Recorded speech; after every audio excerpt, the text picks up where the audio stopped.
Hello,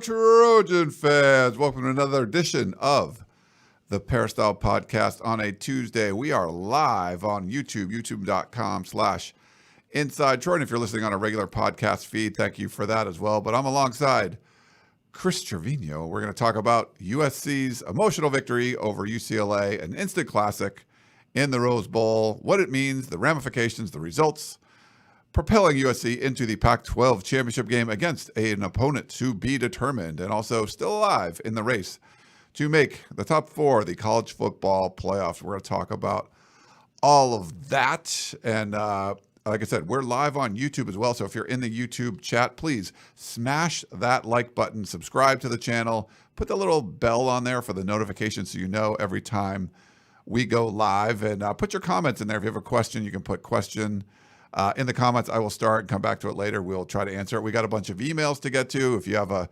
email question for us, you can email us podcast@uscfootball.com. And if you have a inkling to want to talk to us, you can leave us a voicemail. You can do that. 424-254-9141. If you'd rather not talk, you can text us at that very same number. We love to hear from all of you out there, and getting the questions in through email or through voicemails or through text messages, all of that stuff is great, and we appreciate all of it.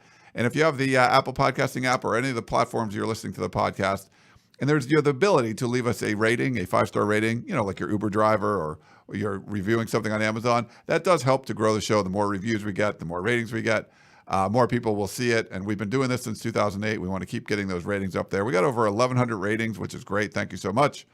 We got a new one, Chris. Well, anyway, Chris, I want to welcome you in. How you doing, man? Good, I guess. You just went on a rant there. I did a little rant to start things.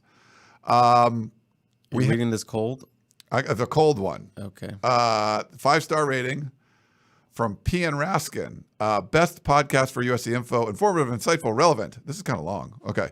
Strap in. As a recent USC graduate and a long-time diehard Trojan fan since 2000, I could not express how grateful I am for the Peristyle Podcast team and the work they do. This podcast has the best USC football and basketball game breakdowns, everything from players to coaches to recruiting and so much more. I'm not kidding when I say this podcast is 100% the finest pick-me-up when I'm not feeling my best. Literally pop in my AirPods, put on the Peristyle, and I'm feeling happy again within 20 minutes. The Peristyle podcasts are literally like the equivalent of therapy, but for USC fans.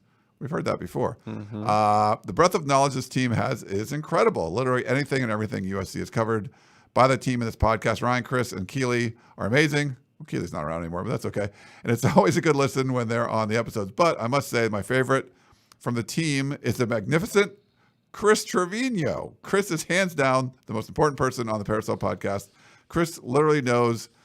Is this like a relative of yours or something? I wrote this drunk at 2 a.m. on Sunday morning. Chris literally knows to a T, 100% exactly what us USC fans want to hear.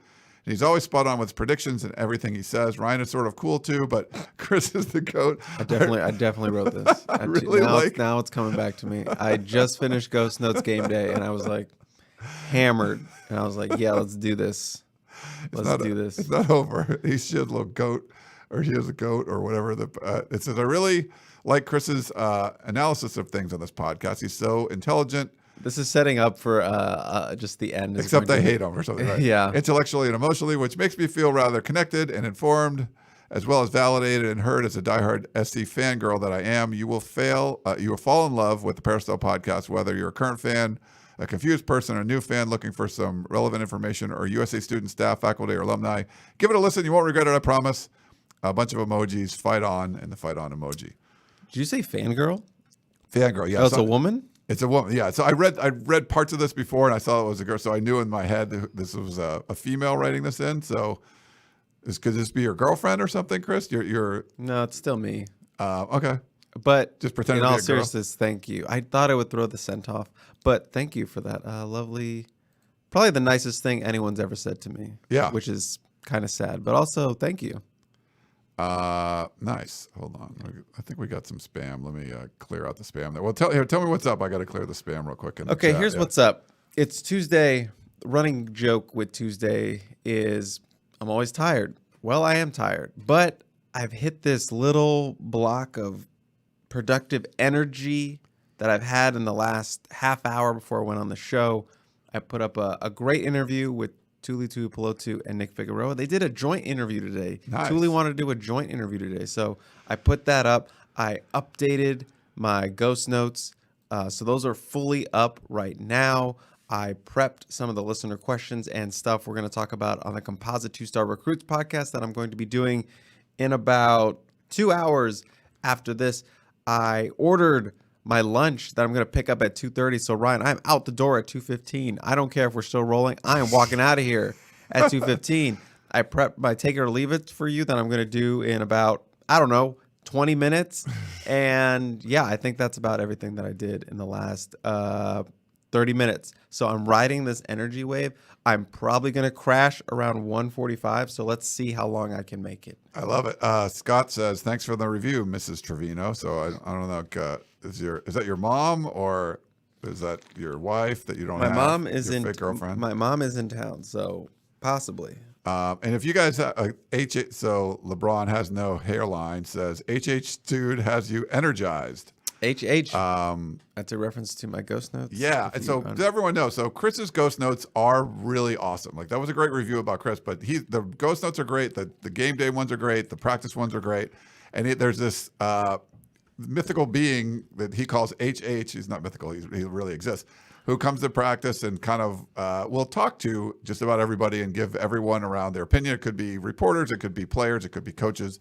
Doesn't matter. He'll give his opinions. But you got to read about HH in there. And to do that, first of all, today you can read it for free. So if you go to uscfootball.com, you're not a member at all, it is our free day. So all the VIP content is free today. Free, only for today. So if you're watching this live, just go over to uscfootball.com right after the show. And if you're listening any all day, any time, all day on Tuesday, it is free. And we're also doing, if you would like to sign up, 75% off. This is the best deal of the year. You'll never get this again. 75% off a VIP membership, annual membership. It's a great promotion. People keep writing in about it.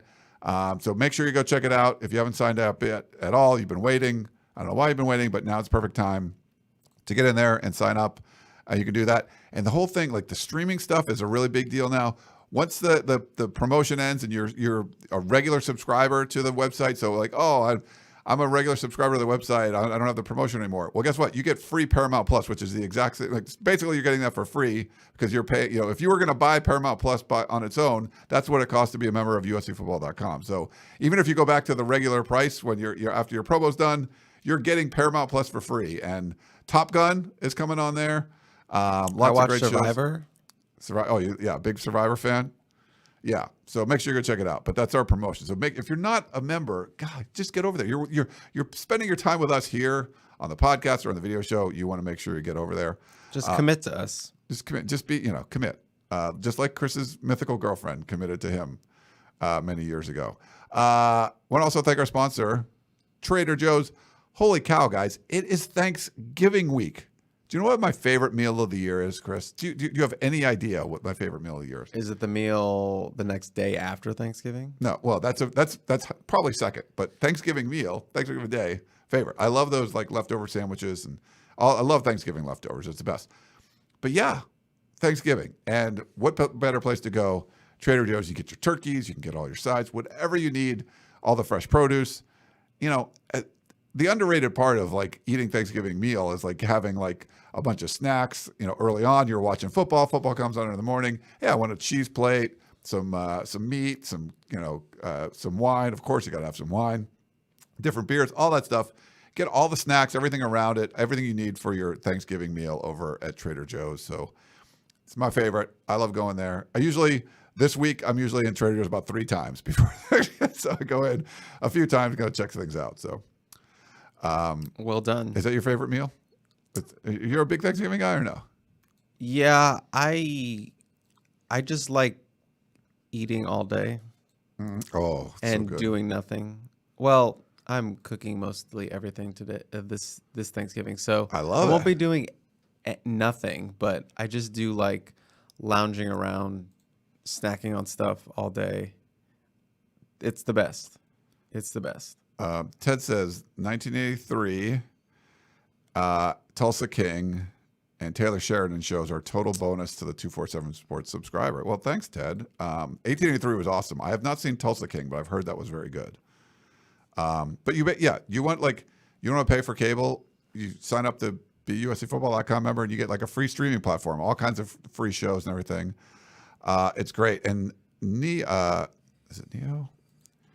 Wants to know, when is the POC podcast? Tell David to stop dodging us. So we'll be live. So we're doing, because we usually do like Mondays or Thursdays Thanksgiving. So he's talking about the Podcast of Champions, my Pac-12 podcast. We do a live one too with David Woods. David Wood came on our Tunnel Vision show last week to preview USC UCLA. You want to help David, 2 weeks in a row, the Bruins lose after he was kind of on a high horse. You want to do that. 3 o'clock on Wednesday, 3 p.m. Pacific on Wednesday, we'll be doing the POC live. I'll put the link out a little bit later today. If you're a Podcast of Champions fan, thank you for that. Little plug. And like Chris already mentioned, he's going to be doing his 2-star recruiting podcast with Gerard Martinez a little later today as well. So make sure you go check that out. Are you guys ever going to do a video version of the 2-star? Would that be something people want? Maybe, but Gerard records from his garage, so I don't really know what kind of setup. People are still pushing for the 24-hour stream, Le Mans, if you will. Yeah, That's still being talked about, both jokingly and maybe as something we do. But yeah, haven't breached the gap of maybe doing a live one. Okay. Or a video one. Yeah, we need to get Gerard. Like Gerard, there's some technology stuff he doesn't quite embrace, I guess you could say. So we would have to get him. We kind of have to set up a little studio in his. We'd have to go out to Chino Hills, set up a little studio in one of the rooms. I know he's got a million kids running around and everything, but yeah, that's good. Let's see. We got a Giovanni had a little comment I want to read. Can't wait for Thanksgiving prep and dinner ghost notes from Chris. Ooh, you going to do some ghost notes from Thanksgiving? Like as a joke? Maybe like put on your Instagram story or something. Let's see how drunk I get. I try to. You're kind of a lightweight though. I'm very a lightweight. Yeah. All right. So let's get into everything we want to talk about. We have a little bit of breaking news, I guess. USC's up to number 5 in the AP poll. So pretty cool. Oh, you scared me. I thought you meant the CFP right now. It's like, that's not till later. CFP's later. So we'll talk about the rankings That's and not stuff. breaking. That was 2 days ago. Yeah, whatever. For us, it's breaking. We just kind of talked about it. Yeah, and it's pretty cool. So USC's kind of setting themselves up. We try not to dive too much into the previous game because by Tuesday you've already had a bunch of shows and kind of been able to digest it. Shotgun and I had an instant analysis. It was 25 minutes. It was pretty much a podcast on its own. So that was good. And Chris and you guys did like a 40-minute tunnel vision on Sunday night, I think. So that was one of the most popular ones that we've done. If the numbers are if the numbers are accurate that I was hearing. Yeah, well, it was you on there, which is very popular according to our Peristyle Podcast reviews, on Apple Podcast. That's true. There was that, but also I wasn't there, so that probably helped things, right? I just set the show up, and then I kind of walked away and let you guys handle it. So to quote the review, kind of cool. Kind of cool doesn't get you views, right? No, kind of cool is some views fine. Doesn't get you all those views though. Yeah. Kind of cool is fine, but not quite what you guys bring to the table. But we love to do a little segment called Take It or Leave It to sort of kind of do a mini recap of the previous game. Obviously, 48-45 win over UCLA. Not a lot of trash talk from USC players before the game, significant amount afterwards. But it was a lot of fun, and just being down there. We put up a whole bunch of content from the game, from the Rose Bowl. Hope you were able to check that out. But Chris, I wanted to get your. I know you got some take it or leave it. So UCLA, maybe some other stuff in there. Yeah, it's kind of aftermathy of UCLA, and then sort of gets us into Notre Dame. So I got a bunch here. So I just added one literally as I was writing that. But let's start with something big. Yeah. Caleb Williams locked up his ticket to New York this past Saturday. I, as a Heisman voter, am going to take that. This would be barring an absolute collapse by Caleb Williams, which I'm just saying that's not going to happen. So even if he has pretty good games against Notre Dame and in the Pac-12 Championship Game, I think he's there. Now, it's not, nothing's guaranteed. We're not, who knows? But I would say if you just have like an average, like if things work out the way they kind of an average game would work out for the next 2 weeks for Caleb Williams, he's there. He's going to New York. I mean, right now, and I didn't even realize this. I think it might have been the Random Troy people. They said so. And as a Heisman voter, I don't even know they changed this, but I think they changed the rule. So it's only the top 4 vote getters get it now. Voting closes December 5th. So a few days after the championship game, a couple days after the championship game. So you get to see the championship game. I think he's going to be in that top 4. He's 1 or 2 right now. So it would take someone like making some meteoric rise or him sort of dropping off. So I'm going to say yes. He's top 2, not 2? Top 2. He's number 1 or number 2? Just a little rapper line. Oh, gotcha. Top 2, not 2 means he's number 1. Gotcha. Williams, keep it rolling with the Heisman for the Heisman voter over here. Williams still needs his Heisman moment, quote unquote. Yeah, so I think there's been some iconic, not every Heisman winner has had, a crazy Heisman moment, but there's been a lot of them, a lot of great Heisman moments. And the thing is, they usually come at the end of the season. And for USC, and I think the Heisman pundit wrote this, that Notre Dame usually has a lot to do with the Heisman. It could be C.J. Stroud, who played Notre Dame in the very first game, and it could be Caleb Williams, who's going to play Notre Dame in the last game. And if you remember, a lot of people are making parallels to Carson Palmer. He had that huge game against Notre Dame. Carson Palmer wasn't even on the USC back when you had media guides, like printed out media guides, like that was a big deal. He wasn't on the cover of the media guide when he won the Heisman. So there's something about being the USC quarterback that it helps for sure. I think he's had enough like Patrick Mahomes moments during the season that when you would go through his highlight stuff, there'd be like these, no look, shovel pass, or like the, running this way and throwing that. All the kind of stuff that he's done. I think a collective, there's going to be a lot of cool moments. You're just like, he's doing stuff that not a lot of people can do. But I feel like this is if he has like a huge play, and I think Lincoln Riley's going to set it up so he's going to have some huge play. Like the Jordan Addison, like going to the backfield and kind of hiding his number and then sneaking out against the linebacker and throwing that touchdown pass. Like, that's great. That makes Addison look really awesome. I think there's going to be some like awesome play from Caleb Williams in the Notre Dame game that could potentially be his like highlight reel Heisman moment. So I don't think it's happened yet, but I think he's got a collective of moments that you don't necessarily need that. Does that make sense? Yes, it makes sense. So you're taking both of those, or leaving that he needs the Heisman moment? I'm going to leave that he needs one. Okay. Yeah, I would say that. Okay, so you're splitting that one. Number 3, Darwin Barlow will get more touches this week than Raleek Brown. Darwin Barlow, more touches than Raleek Brown. I'm going to take that as well. I think when you look at the film, and I believe these are the first Darwin Barlow carries that came in non-garbage time situations. That is correct. If I'm not mistaken. First with the first team. First with the first team. First touches with the first team. Yeah. And so he just ran, to come into that situation when he did, and run the way he did, I don't know if there's I think he's earned the right to spell Austin Jones. Austin Jones just he was amazing. He was great. But I think Barlow showed, hey, I can do this too. So I feel like Rayleigh Brown had some moments, but he screwed up the kickoff return. He also screwed up the first drive that USC failed on 4th and 1. He should have had the first down, ran sideways.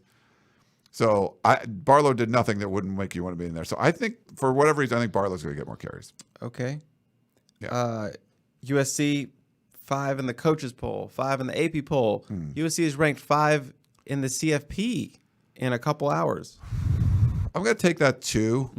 So it takes jumping a 2-loss LSU, but I think the resume, I think there's enough momentum there that you can say that that's probably going to be the case. LSU can make their case by beating Georgia. So I think I don't think I don't think they want to set up like a 2-loss SEC team against what looks like a good USC team. They got that win. I feel like they'll be 5. And then just sort of go from there. So I will take that as well. Okay.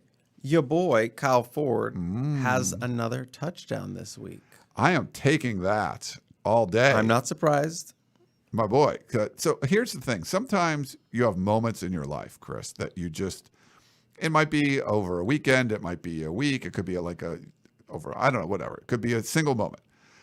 Something affects you, like just changes your life forever. It's just one of those things. It just happens. I was in Dallas this one weekend at the opening, and I got to see Kyle Ford catch 15 touchdown passes in, a bunch of 7-on-7 games. That changes your life. Like, you never can unsee that. You're just like, I filmed him like the whole time. I'm like, oh, this dude is catching touchdowns. So I can't get that out of my head. So I'm going to see him catch more touchdowns. That was there were some moments where you're like, man, that was a drop, or this wasn't quite, whatever wasn't working. Like, that was a tough pass. That was not a high percentage catch, ability to catch that ball. He made the catch. I think he's earned that right. And he catches them in bunches. Like, sometimes you find them. To have 2 3rd and, a 3rd and 19 and a 3rd and 23 conversion on the same drive, like to you, he's obviously earned the right to make those catches and to get the playing time and to be put into situations when they really need a big play. It doesn't get much bigger when you're 3rd and 23 and you just score. Or third, he made those catches. So I think he's going to get another touchdown on this one. All right. Now we're transitioning a little bit into Notre Dame week. Okay. Take it or leave it. This is the best defense USC will face in the regular season.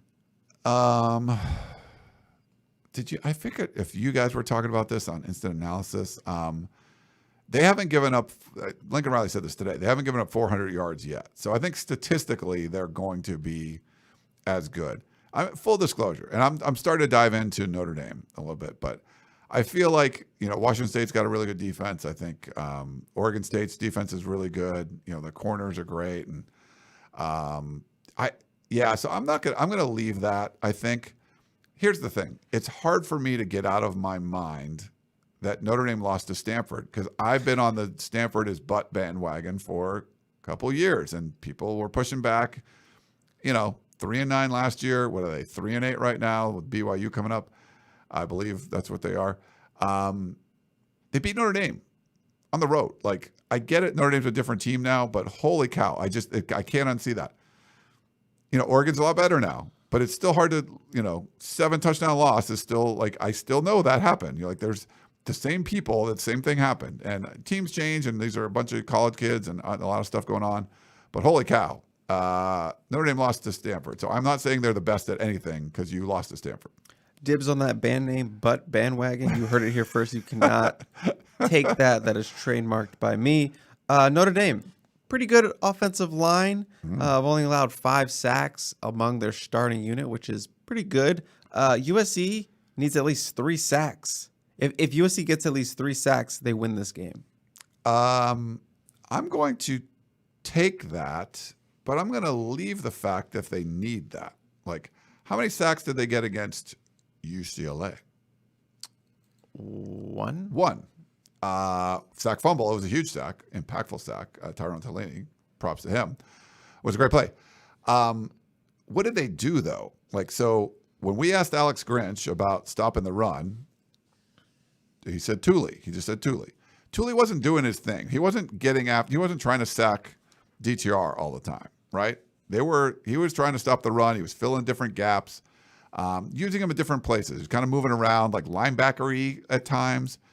Zach Charbonnet had 4 straight games of 150 yards. What was it, like 6 in a row, 100 yards?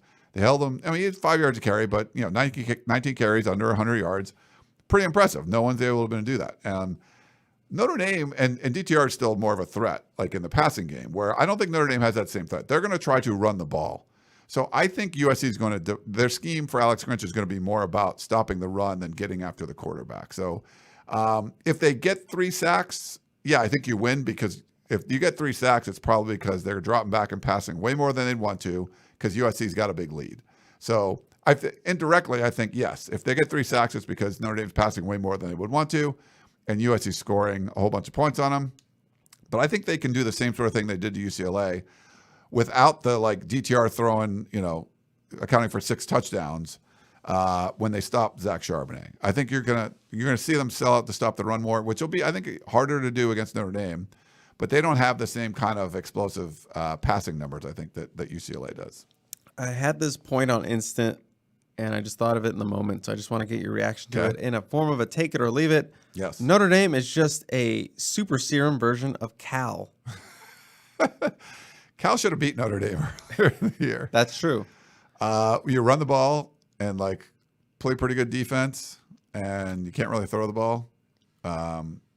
The problem is Jack Plummer threw for 400 yards against USC's defense too. So maybe you see that from Notre Dame. I don't know. Cal, I think Notre Dame's more talented than Cal. So I'm going to. What part of super serum version of? Yeah. So this is like Peter Parker. They're just a more talented across the board version of Cal.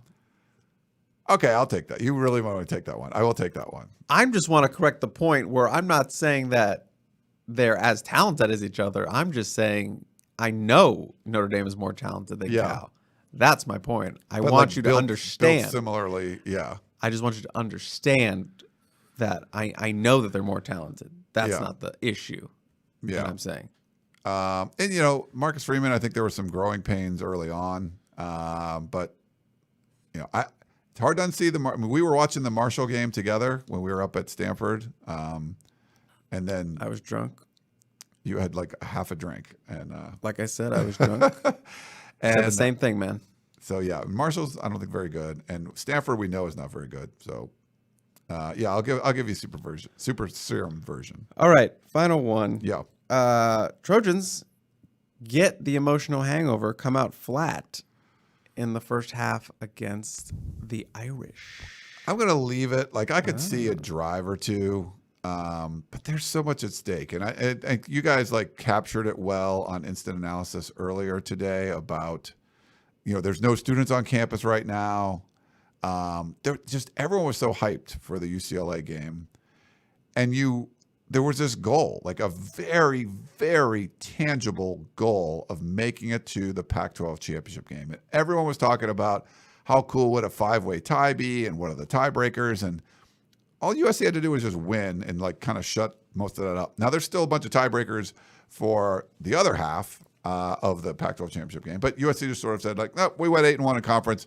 We're one of the top 2 teams, bar none. And just kind of put the kibosh on any other talk, So just putting yourself out there. And I feel like now there's this other goal, and it looks very achievable as well. And that's winning the Pac-12 championship, but also making it to the college football playoff.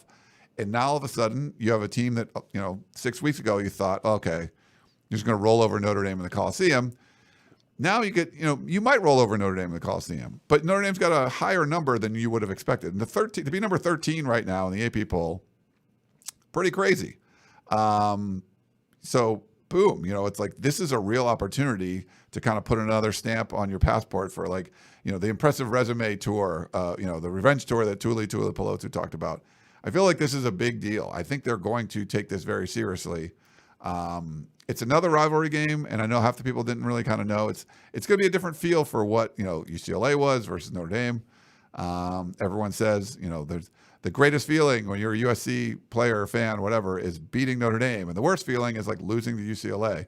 You've avoided the loss, and now it's sort of like this upside of if you lose to Notre Dame, it's not going to feel as bad as it would have felt to lose to UCLA. But man, it's going to feel really good to beat these guys. And you know how good it felt to beat UCLA last week. And keeping everything alive for the college football playoff and all that. Yeah, I feel like they're going to be focused, and maybe you have like a drive or two early on. But I'm feeling pretty optimistic about this one. I just feel like I think they're going to get some against Notre Dame.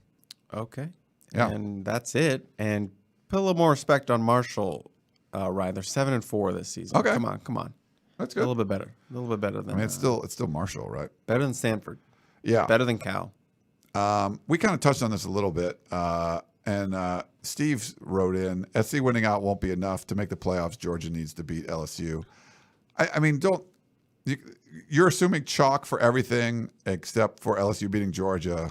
I think just about anything can happen. Who knows? But I feel like USC doesn't 100% control their own destiny, but pretty close. I mean, if it's a 12-1 USC team, I think they're getting in, and even we'll see. There's a lot of other things that can happen. I get it though. Like LSU, if the SEC tries to game the system by having LSU beat Georgia, and then you would get two teams in from the SEC, we'll have to see. But they could even pass a TCU, an undefeated TCU. I mean, you forget, like, people discount, like, it's a big bump. Oh, you beat UCLA on the road. Boom, that's a big bump.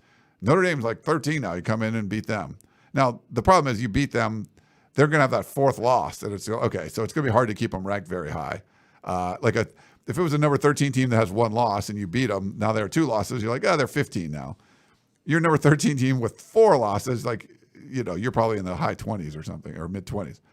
But yeah, so I feel like good chance to make the college football playoff if you win out. And that's all you got to do. That's what Lincoln Riley says, just take care of your own business. I kind of agree with that. I mean, I don't think they would be left out, considering the win streak, the potential Heisman Heisman winner.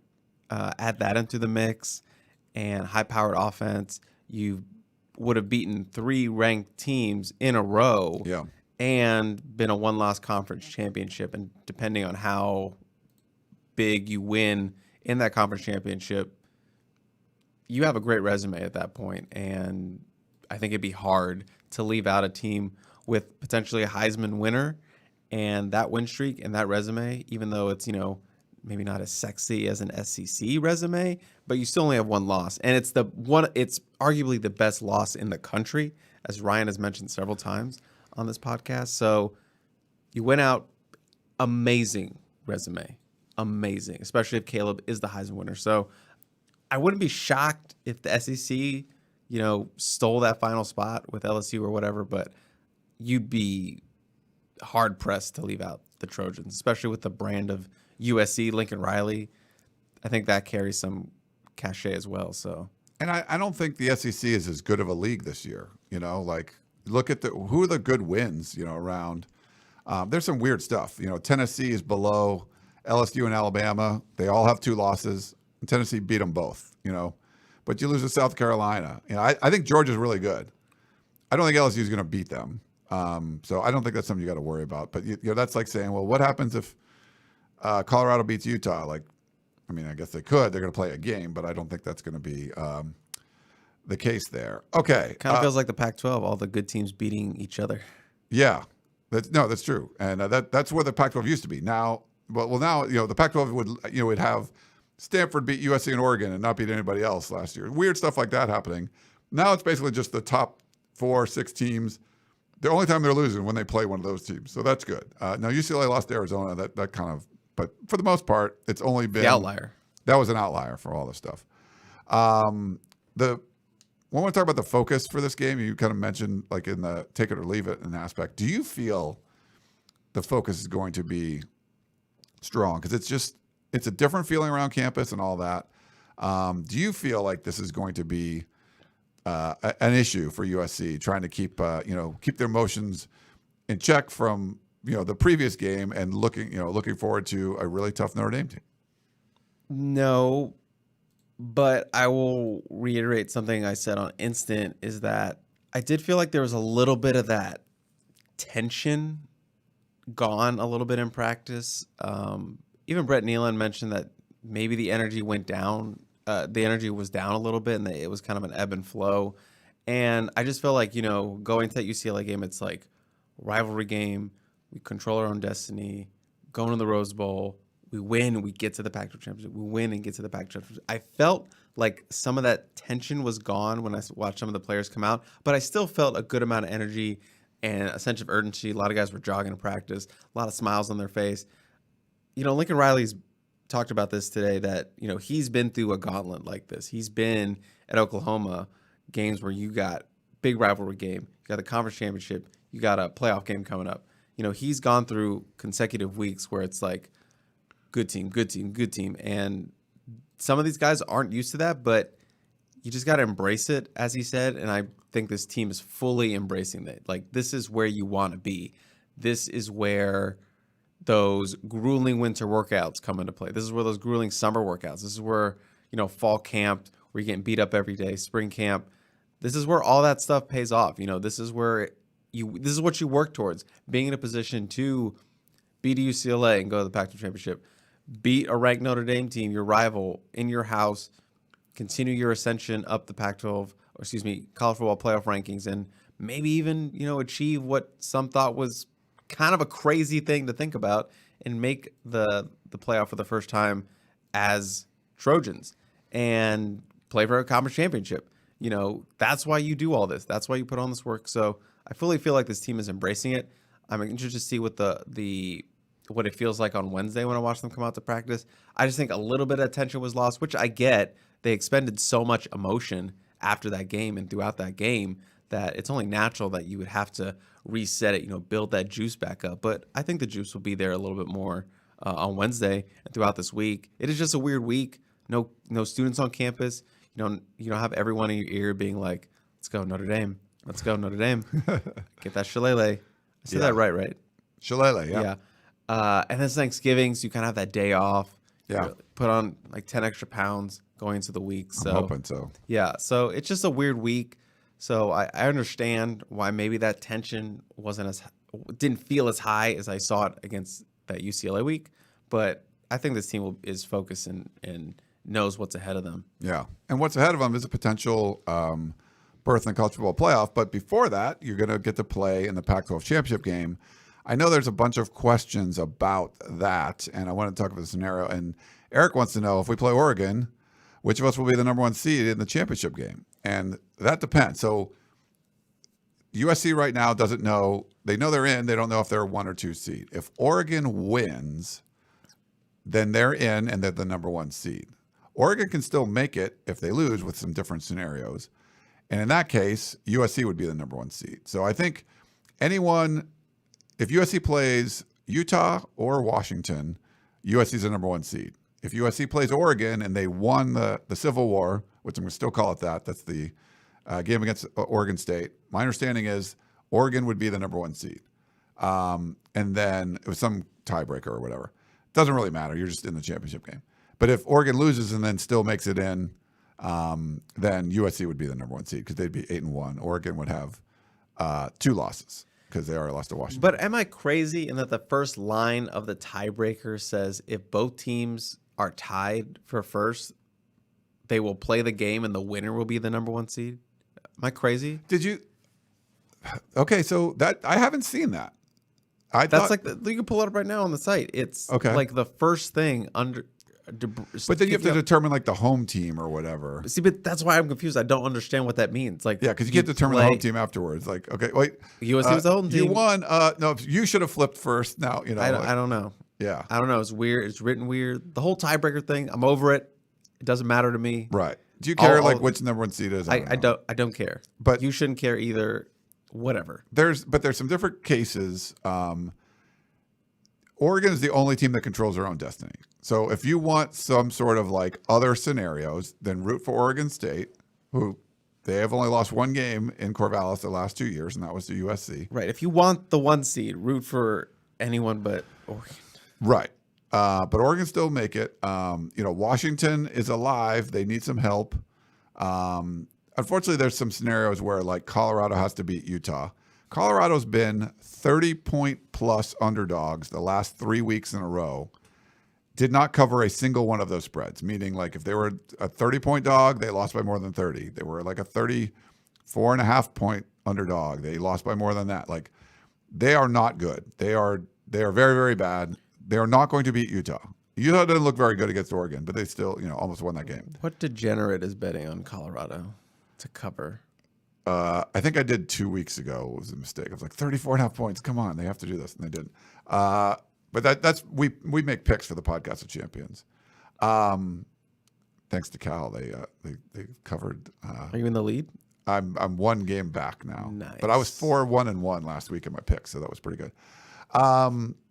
Thanks to I think it was Washington just beat the crap out of Colorado, so they covered. It was 54-7 or something. It was a 30-point spread.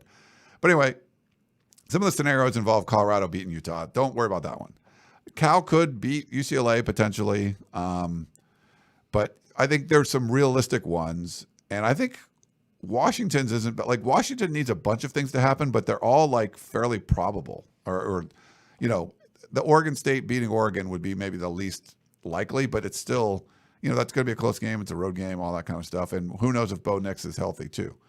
So a lot of different scenarios, but it's going to be Utah, Washington, or Oregon that USC will face. And then I don't know if you know this, Chris, but there's I probably don't. There's this thing called the World Glass or World Cup or something like that. It's the non-American soccer football thing, or like the. You're being real disrespectful. The beautiful game. The beautiful game. Yes, the World Cup's going on. And Chris, have you watched any of the World Cup? Just be honest with me. All right. I think a few. I think I tried to watch a few minutes of it.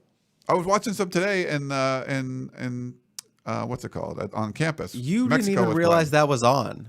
No, I watched. You thought that was a movie. You thought that was Invictus. It was like Bend It Like Beckham or something. Yeah, you thought that was rugby. Yeah. You didn't watch any of the USA game? No, not a minute. I would have. I was golfing. Yes. I was golfing. My buddy from college. That is very un-American to not watch that, but also very American to just go play golf instead. Yeah. So I guess it's a wash. Sure.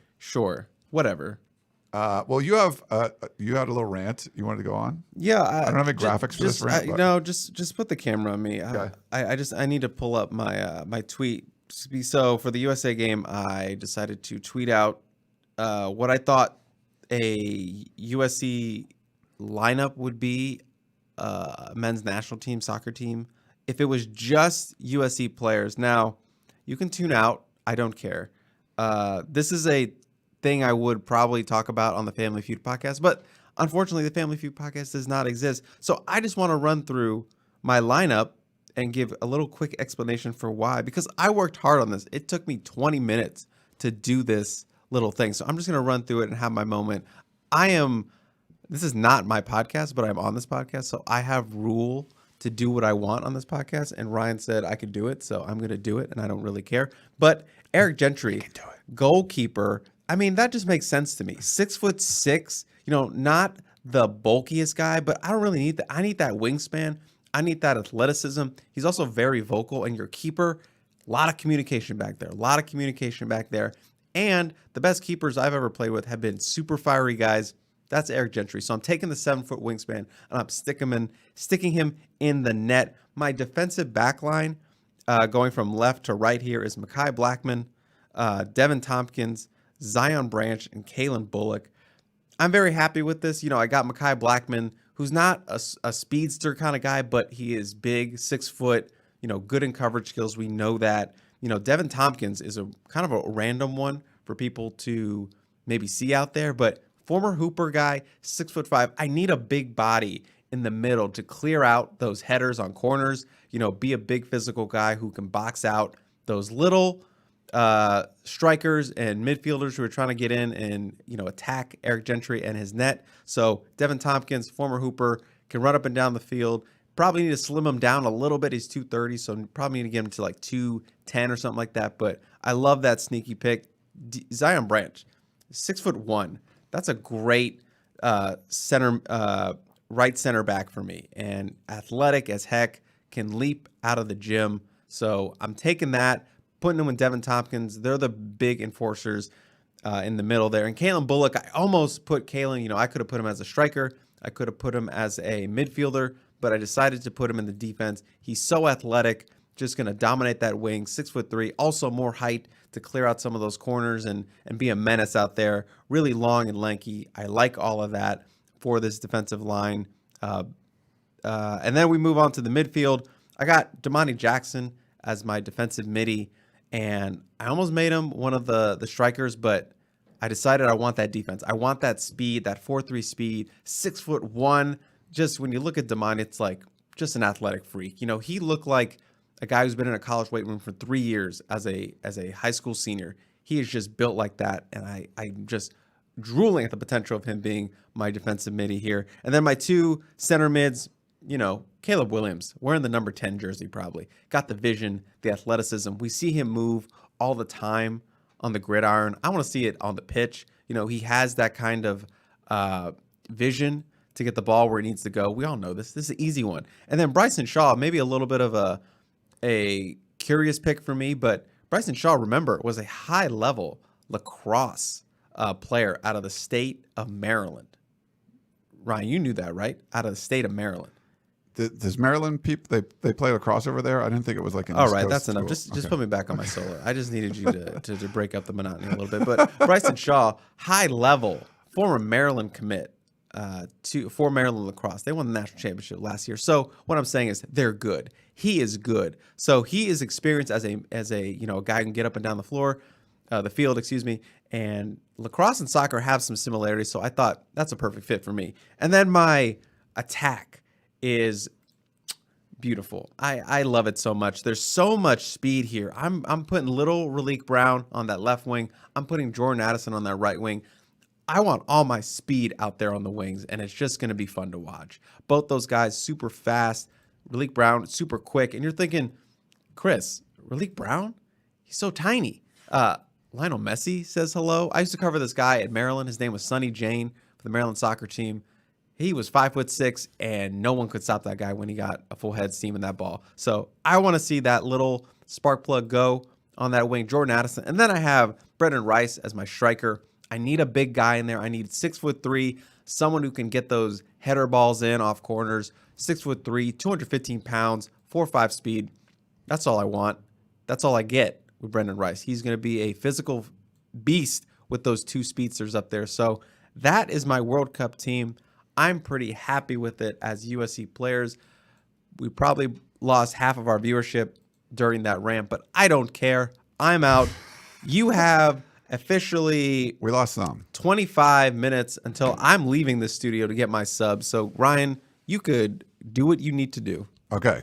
We did lose some. We had like 250 people watching live, which is pretty And then crazy. it dropped to like 50, but that's okay. No, we lost like 15 or so. But, that's okay. I thought we'd lose a lot more talking about soccer that long. I did put up a few comments. Some people had some funny ones. Okay, let's take a quick break. We'll come back and do questions.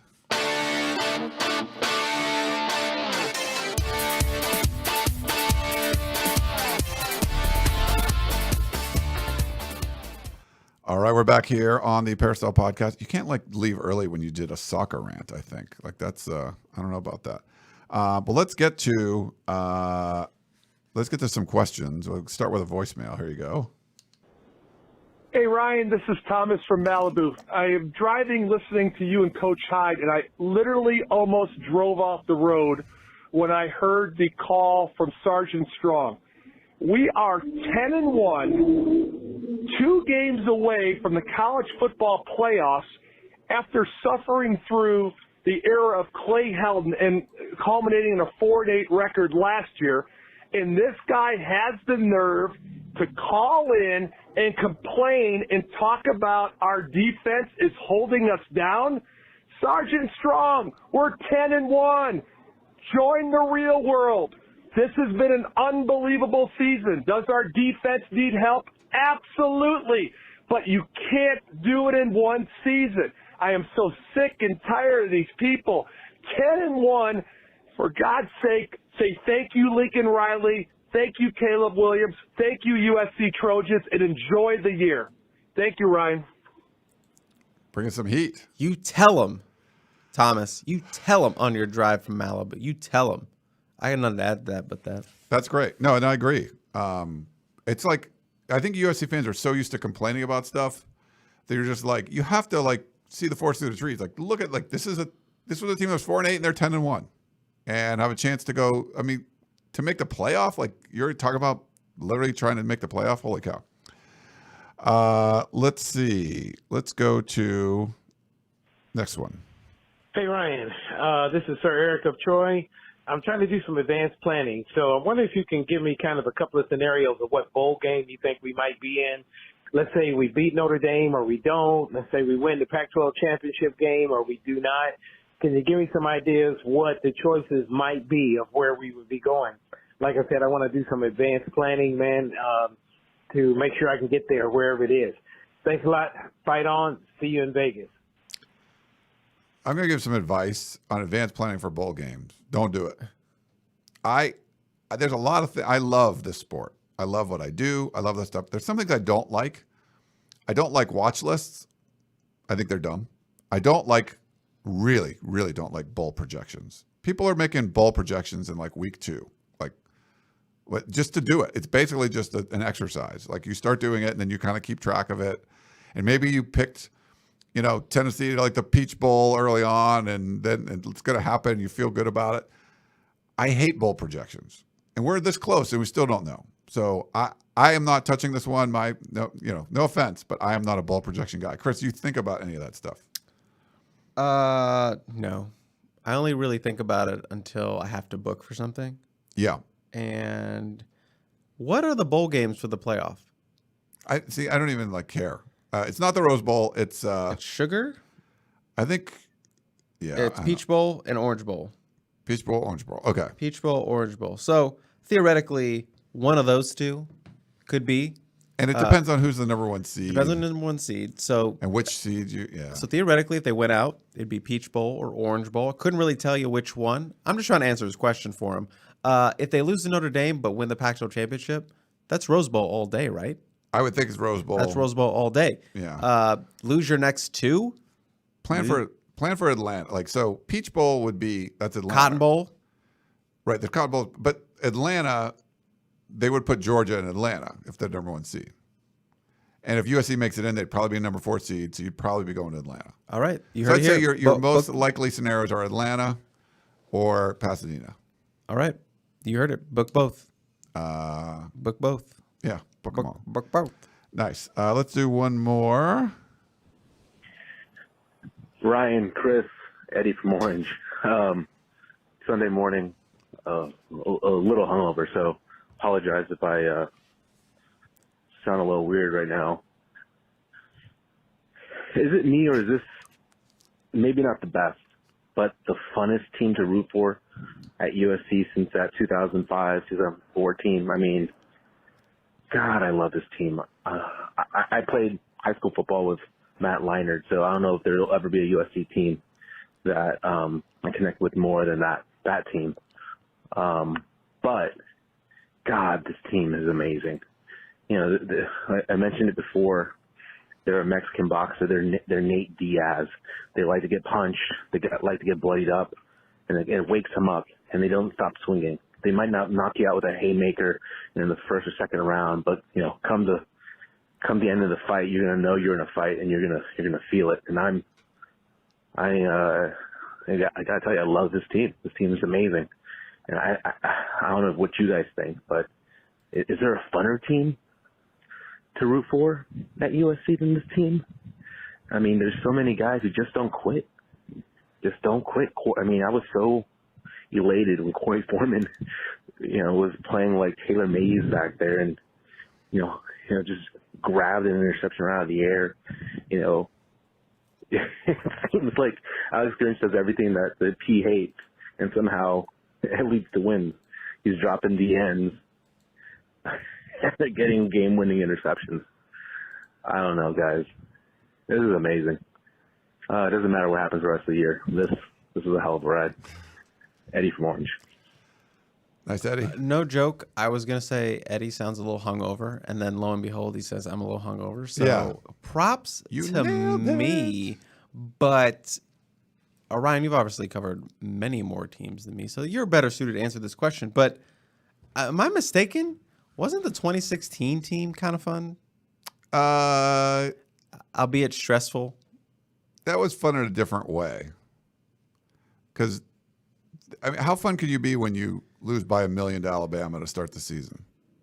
Right, Is that fun? the win streak was fun. The hot new quarterback Sam Darnold gotten a lot of buzz, going to Washington, beating them on their field, and then obviously the Rose Bowl was, right, crazy. And not making the Pac-12 Championship Game and still getting to the Rose Bowl over Colorado, but USC beat Washington and Colorado that year, the two teams that were in the Pac-12 Championship Game. But yeah, that was fun. But they'd also lost to Stanford, lost to Utah, got smoked by Alabama. Like, I don't know how fun that could be. Like, this is a different kind of fun. So I would not put that up there. I agree it's a different kind of fun, but I'm just still making the argument that it was still sort of fun. Sure. That win streak, Sam Darnold, year one, Rose Bowl. Come on. There's different fun. Like, there's different levels of fun. Like, say you and I go out to the back pond and skip some rocks and like, man, that was fun. We had a fun afternoon. Or we go to like Six Flags and go crazy on roller coasters. Like, that's way more fun. Like, we both are fun, but the roller coaster thing is going to be way more fun. So I would say 2022 is the roller coaster and 2016 is skipping rocks in the pond with a good friend. Both fun. But okay. That's where I would go with that one. Let's see. Next up, we've got Eric in Duck Country.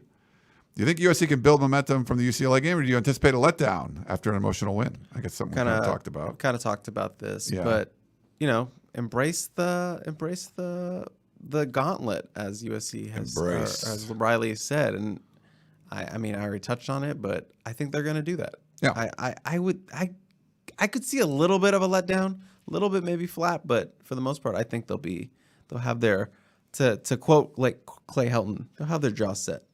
Whether the jaw set. Do you remember from Tunnel Vision, who was our, was it Dave? Dave Woods? No, our resident Notre Dame fan. What was his name? We haven't heard from him. I only really know Dave from Iowa. Dave from Iowa, but then there was another, I don't think it was Dave, but I'm blanking on it. Domer Dave. We got to ask Keeley. Keeley kind of knew him well. But yeah, I don't know. We haven't heard from him for a while. We had our Notre Dame fan calling in all the time. We had a text message from George V in Pasadena. After all the excitement from last night, hit me this morning that the referees allowed both teams to play. I cannot recall a single penalty where I was screaming at the TV, unlike previous games. Not sure if I've seen this referee crew before, but I would love it if they were the refs for all of SC games in the future. Yeah, that wasn't really. I think the referees sort of have stepped back, and they're making less calls. So there's some stuff being let go, and if you can say, oh, there was holding there or whatever, but in general, they're sort of letting the players play, which I love. Yeah, I thought it was.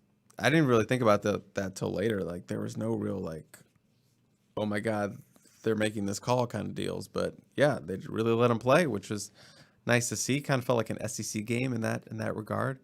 Just letting them go out there, holding the flags, unless something was egregious, but there was nothing that was egregious. And they correctly did not issue a targeting call on Stanley Tauafu on that hit. So, yeah, the refs did a good job. We bash them all the time, but let's give them praise when they do a good job. Yeah, I thought they did a good job there. We got, let's see, this is from LA Transplant.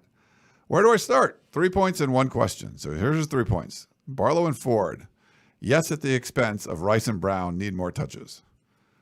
I mean, I don't know if you're going to take touches away from Austin Jones, but for Raylick Brown, potentially, there's a big talking point. People want to see more Kyle Ford than Brendan Rice. I don't know. What do you think, Chris? I think both of those guys deserve more touches, especially here at this part of the season, especially against a physical Notre Dame team coming up. Who's one of the most physical receivers on the team? Kyle Ford. Who showed that they could be a physical runner? Darren Barlow. So to me, that just, makes sense to get those guys more touches, especially in this game and as we move throughout the season. And then 2, Pac-12 refs were not a factor. We agree. As we just hit, yeah. 3, special teams, really special. They were bad. We didn't even mention that, but that's something that has gotten lost in the win. And if they had lost, I think we'd be hitting on that a lot more. A lot more. I talked about it in incident analysis. We've talked about it like with Harvey Hyde. It's bad. And it's funny. I've asked for Lincoln Riley, other people have, and he sort of goes over that was a big kick from Dennis Lynch. And, he talked about it today.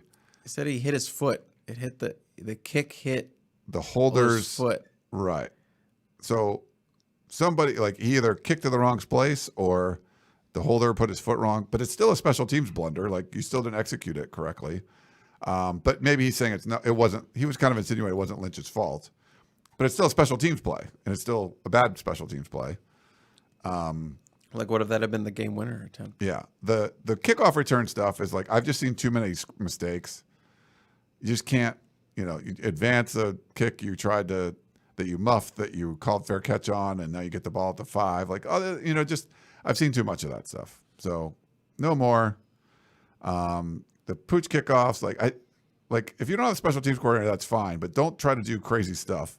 They did, what do they call it? The rat return, where they fake one side. I guess it faked the cameraman out, or Addison looked like he was returning. Michael Pittman returned a touchdown for doing that before, but I don't know, whatever. It's not my thing. And his question is, why'd they pooch the kick twice, giving UCLA short field? They said it was their sky kicking, and it just didn't work out. They didn't get enough under it so that USC's return guys could get to that spot in enough time. So whoever's catching the ball, usually kind of one of your bigger block, like a tight end, would essentially just fair catch it at whatever that point. Don't give the ball to, Casimir Allen, a former CIF 100-meter state champion. Yep. Don't give him that speed to return a ball like that. Just put it in the tight end, let him fair catch it. You're done at the 20. But yeah, they just did not get enough under it, get enough hang time, and the guy was like, "F it, I'm gonna go," and it worked for them. So yeah, just not the right execution. I agree. Stephen Poway, Ryan and Chris, take it or leave it. Powerful running back Darwin Barlow, who flashes some impressive speed at the end of the UCLA game, will get more carries this week against Notre Dame than the backup Rayleigh Brown. You already did this. You did that one. Yeah, he came up with that. Hell yeah. So that's cool. I don't know when he submitted that. Right. I made that one up 20 seconds before I asked you that. So he probably had it first. Yeah, maybe you read it accidentally. It says, please ask Lincoln Riley, who's in charge of special teams, so he can fire him. Technically, isn't it Lincoln? Fight on and keep winning despite double butt special teams decisions in play. Great one, Steve, because Chris came up with it too. Chris got DM'd this question from Alex. What is a better matchup for USC in the Pac-12 Championship Game? A banged up Oregon or healthy Washington? Whoever's higher ranked. And what happens if Oregon loses to Oregon State? So we mentioned this earlier, Oregon could still play, if things happen, right? I think Oregon I don't care health-wise. I just want to see, I'm not thinking who's the team you could beat. I'm thinking about who's the team you want to beat. And who are you going against on the recruiting trail? Who's been the thorn in your side? Who's the one team that's just sort of puffing their chest to saying hey, we're, USC's old school, we're the new school. You're going out, you're leaving the conference. So you're going to leave this team behind anyway. But wouldn't you rather leave them behind with a, slap upside the head and just say, you came into the Coliseum during the pandemic when we were 5-0 and you beat us on our field when you were a 3-2 team, finished second in the North, but Washington couldn't come because of COVID. And you end up winning the Pac-12 that year. It's just a cheap, that was terrible. That was one of the worst things that happened in the Clay Helton era, and that's saying something. I think you want revenge for that. I think you want revenge on all that stuff as opposed to beating Utah again. Who cares about that? To me, you want to beat Oregon. You want to play Oregon in the Pac-12 Championship Game, and you want to beat them. It beats them on the recruiting trail. It beats them on all the SCO ducks, everything. You want to beat Oregon. That's the team you want to beat. Do it. And that's what I would say to that question. I mean, you hit on everything. I don't just really emphasize the recruiting because that has been USC's biggest competitor right now in terms of recruiting on the West Coast is Oregon, aside from, other teams poaching some guys nationally. But, yeah, Oregon. You put that win on Oregon, you got recruiting bragging rights for a year. You got recruiting ammo and in-home visits for, that recruiting cycle at the end there in December. Yep. So, yeah, you'd want the Ducks. The Ducks, I mean, maybe you could root for Oregon State and then some chaos to happen and Oregon wins. But I just, play a higher ranked Oregon team. I think that's what you should want. Let's go to some rapid fire from the chat. SC Dad, what's the team's practice schedule with Thanksgiving on Thursday? Same practice schedule. Same. They'll be a little bit earlier tomorrow on Wednesday. There will be no media call with Lincoln Riley on Thanksgiving because it's Thanksgiving, which is, fine by me. Yeah. I can go eat more. Nice. I will do that too. Mark, any chance of alternate uniforms? Hails to the no. I would say no. Whatever they tweeted before didn't end up being an alternate uniform. Now that SC's 10-1, and if we make the college football playoff for the Rose Bowl, do you think the attendance will grow next season, especially with NFL, being marginal, back to the, Pete Carroll era? What do you think? If they go to the playoff, they win. I think attendance is going to be up next year no matter what. Yeah. But yeah, you win you go to the playoff. You get a Heisman winner coming back again. Yeah. Yeah. People are going to want to see that. USC football for life. Do you think Gentry will be closer to being ready this week than he was against UCLA? I think he'll be closer, but at this point, I would just save him for Pac-12 Championship. Get him right for Pac-12 Championship. He's not going to be as big of a run stopper, which is kind of what you need in this game. This is a Shane Lee game. Yeah, this is more a Shane physical bopper, hit him right in the middle, meet him in the hole kind of deal. And Shane Lee's not the biggest guy, but he is a pound of muscle. And this is a big Notre Dame team, so you want a guy like Shane Lee. And, I would just rest Gentry for that Pac-12 championship. You got Raylan back, so that helps. Yeah. In terms of, that depth there. But, yeah, I would just get him right for December 2nd. Daniel says, take it or leave it. Notre Dame blocks a punt in this game. Based on how special teams played, I would take it. But USC does seem to be doing this, ebb and flow thing where they'll have a bad special teams game and then they okay the next game. So I feel like they'll be okay this week. So maybe I'd leave it. I'm going to leave it. You think you're missing the point. You got to leave it because USC ain't punting. Oh, okay. Why would they punt? Look at you, five-braining it. Why would they punt? You got to punt to get a punt blocked. If you're going for it, I kind of feel like they're going to do well. Maybe I'm wrong. Alan, we're starting to win this a new fourth quarter formula for Lincoln Riley. Speedy, Austin, and Brown for the first three quarters, then pound the defense into submission using Darwin Barlow. It was only 2 carries for Darwin Barlow, so I don't know if you can say he pounded him in submission, but if he would have gotten more carries. He got 3. 3? Yeah. There was 2 in a row, and then he got a third one. But the one set up the touchdown. The other one was the touchdown where he lowered his shoulder. And just I stand corrected. 3 carries. But, yeah, I wouldn't say they were pounded in submission through Darwin Barlow. Really good stretch there, but I want to see some more before I can say it's the strat of using him there. And I hope we'll see more of him on a Saturday. I hope so, too. He's a great kid. And we got, I think, one last one here from Daniel. Which game is harder for USC, Oregon or Notre Dame? It's assuming Oregon makes it. Dame. That's tough. I feel like they're both semi-equal to me.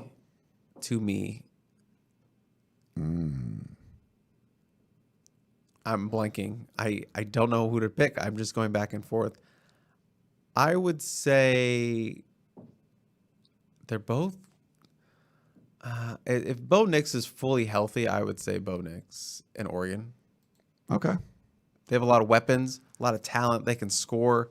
Might be a more similar game to the UCLA, kind of a shootout. But Dan Lanning, defensive-minded coach, so a tougher defense to go up against a guy who has SEC experience, national championship experience. So I would say Oregon. I think Oregon's more balanced offense. Like you look at those running backs, and they just really make guys miss and everything. And I'm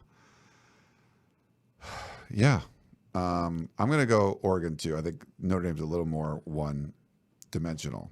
Plus, Notre Dame lost to Stanford, which I cannot get out of my head. So There you go. Maybe I'm wrong on this, but I cannot lose. I cannot stop seeing that.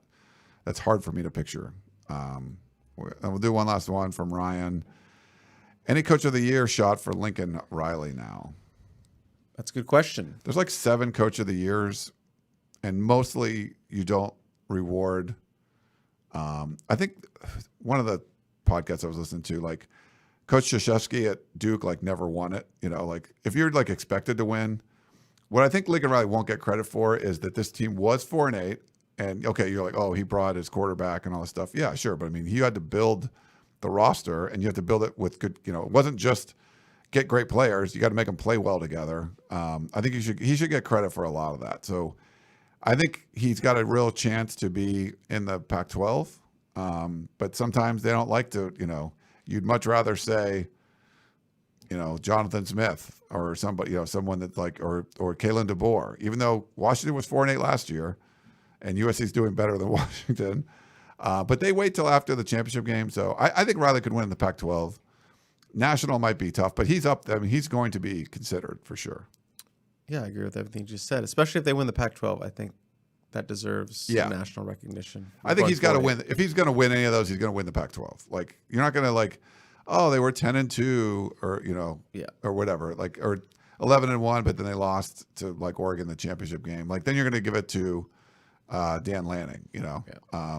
But Dan Lanning took a better team over than what Lincoln Riley did. So I think he's probably not going to get credit down the road, but he should get credit this year. Once they're good, like they're going to be like, all right, they're the best team. They got the most talent. Yes, they're winning.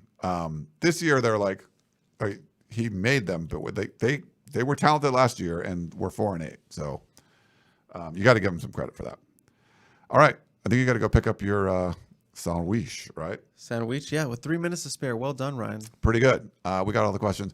Just want to thank everybody so much. We had a whole bunch of people watching live, so appreciate that. And if you're listening on the podcasting, any of the podcasting apps, always that is very appreciated as well. If you leave a 5-star rating review, any places, that's great. And don't forget, it's our free day. So this is Tuesday, November 22nd, 2022, free VIP day. So just go to uscfootball.com, read anything you want.